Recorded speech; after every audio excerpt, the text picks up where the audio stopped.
उच्च गति अभ्यास खंड 2 प्रतिलेखन संख्या 35 व 36।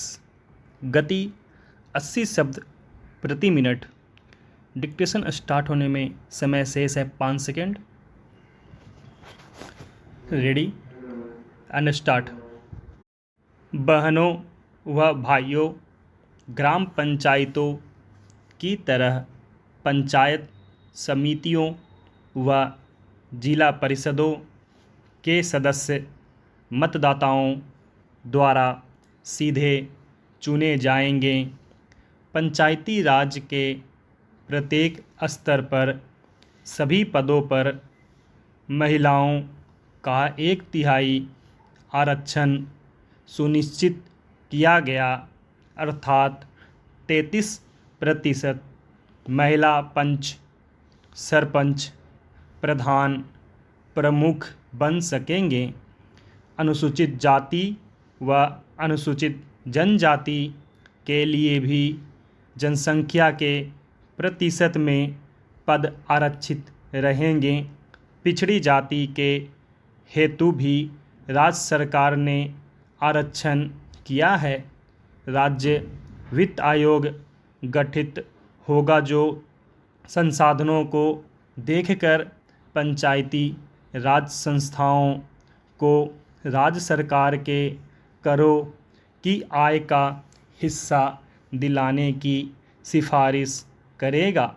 राजस्थान पंचायती राज अधिनियम 1953 व पंचायत समिति व जिला परिषद अधिनियम 1959 को समाहित कर तथा 73वें संविधान संशोधन के प्रावधानों को ध्यान में रखते हुए राजस्थान विधानसभा में नया पंचायती राज अधिनियम 9 अप्रैल 1994 को पारित किया गया, जो राज्यपाल महोदय के अनुमोदन के पश्चात 23 अप्रैल 1994 को राज्य में लागू हो गया। हमारे देश विशेषकर राजस्थान में पंचायती राज की आवश्यकता क्यों महसूस की गई, यह प्रश्न आज हमारे मन में कौंधता है। आज पंचायती राज इसलिए आवश्यक है कि इससे प्रशासन में जन सामान्य की सहभागिता बढ़ेगी, इससे लोकतंत्र की जड़ें मजबूत होंगी, गांव की आवश्यकता के अनुसार विकास योजनाएं बनेंगी, योजनाओं का क्रियान्वयन सब लोगों के सामने होगा, लोकतांत्रिक पद्धतियों में प्रशिक्षण पाने और जनतांत्रिक मूल्यों को ग्रहण करने का अवसर मिलेगा, ग्रामीणों का उत्तरदायित्व बढ़ेगा तथा इससे भ्रष्टाचार में कमी आएगी।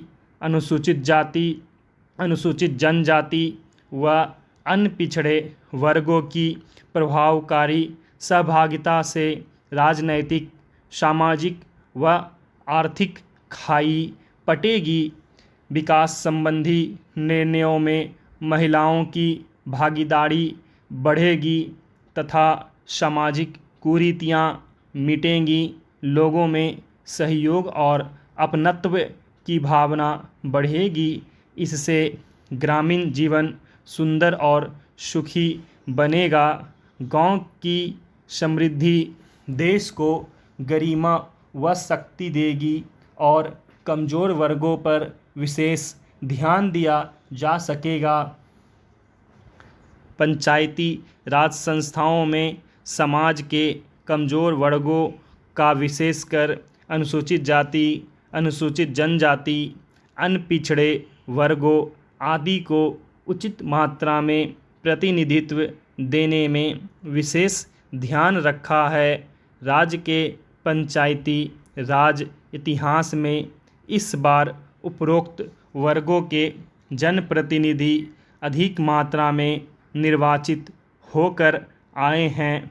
मैं इन सभी का स्वागत करता हूं और उम्मीद करता हूं कि इससे सभी वर्गों को समान रूप से इन संस्थाओं में भागीदारी मिलेगी। विशेषकर महिलाओं को जो लोग चुनकर आए हैं, मैं उनसे उम्मीद करता हूं कि वे अपने गांव, अपने मोहल्ले, अपने क्षेत्र के विकास के लिए तन मन धन तथा पूरे मनोयोग से काम करें और अपने क्षेत्र की खुशहाली तथा उन्नति के लिए प्रयत्नशील रहें। केंद्र सरकार पंचायतों के उत्थान के लिए पूरी तरह से सभी राज्यों को यथाशक्ति मदद देगी। देश की लगभग 3/4 जनसंख्या गाँव में रहती है, जिनकी आय कम होने के साथ साथ शिक्षा, स्वास्थ्य, पेयजल आदि अनावश्यक सुविधाएं भी उन्हें पर्याप्त मात्रा में उपलब्ध नहीं है। बहनों व भाइयों, ग्रामीण क्षेत्रों और ग्रामीणों, विशेषकर अनुसूचित जातियों, जनजातियों, कमज़ोर वर्गों और गरीबी की रेखा से नीचे रहने वाले लोगों का विकास एवं गरीबी उन्मूलन भारत की विकास योजनाओं का प्रमुख उद्देश्य रहा है।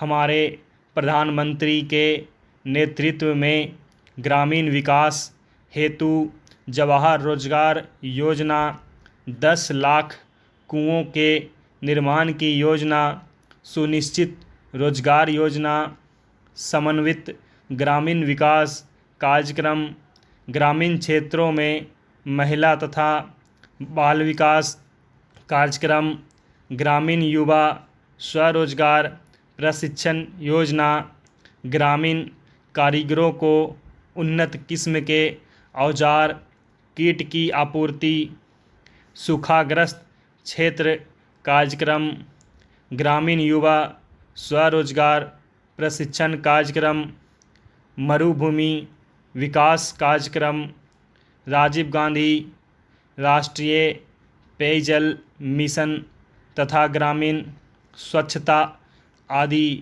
कार्यक्रमों का कार्यान्वयन तेज़ी से किया जा रहा है। इन कार्यक्रमों के माध्यम से गरीबों को रोजगार के अधिक अवसर प्राप्त होंगे। हमारे ग्राम प्रधानों के लिए केंद्र सरकार ने हर गांव में टेलीफोन उपलब्ध कराने की व्यवस्था की है, ताकि उन्हें राज्य के मुख्यालय तथा केंद्र सरकार के मुख्यालयों से संपर्क करने में कोई कठिनाई न हो। यदि कहीं यह सुविधा उपलब्ध नहीं है तो मैं कोशिश करूंगा कि वहां यह सुविधा उपलब्ध हो जाए। केंद्र सरकार ने संसद सदस्यों के माध्यम से सभी क्षेत्रों के विकास के लिए 1 करोड़ रुपया मुहैया कराने का जो कार्यक्रम बनाया है, उसके अच्छे परिणाम सामने आ रहे हैं और यह काम सभी पंचायतों के जरिए से ही होना है। हम तो चाहते हैं कि शासन का केंद्रीकरण न होकर विकेंद्रीकरण हो। सरकार की सत्ता सभी लोगों, विशेषकर हमारी पंचायतों के हाथ में हो। हमारे प्रधानमंत्री जी गाँवों के उत्थान के लिए विशेष रूप से ध्यान दे रहे हैं। उन्होंने अपने इस बजट में ग्राम विकास के लिए काफ़ी अधिक धनराशि रखी है। आप जानते ही हैं कि प्रधानमंत्री जी ने अभी हाल ही में कई योजनाओं की घोषणाएं की हैं। जो आरंभ भी हो चुकी हैं, जिसमें से एक है वृद्धावस्था पेंशन। इसके तहत बुजुर्गों को 200 रुपये प्रति माह दिए जा रहे हैं। दूसरी योजना है जिस परिवार के एकमात्र कमाने वाले किसी व्यक्ति की मृत्यु हो जाती है तो उसे एक बीमा योजना के तहत 5,000 रुपये तथा 10,000 रुपये जैसा भी मामला हो दिए जाते हैं। प्राकृतिक रूप से मृत्यु होने पर 5,000 रुपये तथा दुर्घटना से हुई मृत्यु के मामले में 10,000 रुपये सरकार देती है। एक योजना हमने स्कूली बच्चों के लिए शुरू की है। हमने देखा है कि हमारे बच्चों का विकास पूर्णतया नहीं हो पाता है और बच्चों से ही हमारे देश का भविष्य है। जिस देश के बच्चे कमज़ोर और कुपोषित होंगे उस देश की तरक्की स्वभावतः नहीं हो पाती है। अतः हमने स्कूलों में बच्चों के दोपहर का भोजन देने की व्यवस्था की है। वैसे तो पंचायतों के माध्यम से हमने पहले से ही कई योजनाएं चलाई हुई हैं, जैसा कि महिला समृद्धि योजना, इंदिरा आवास योजना, मातृत्व लाभ योजना के दौरान 300 रुपये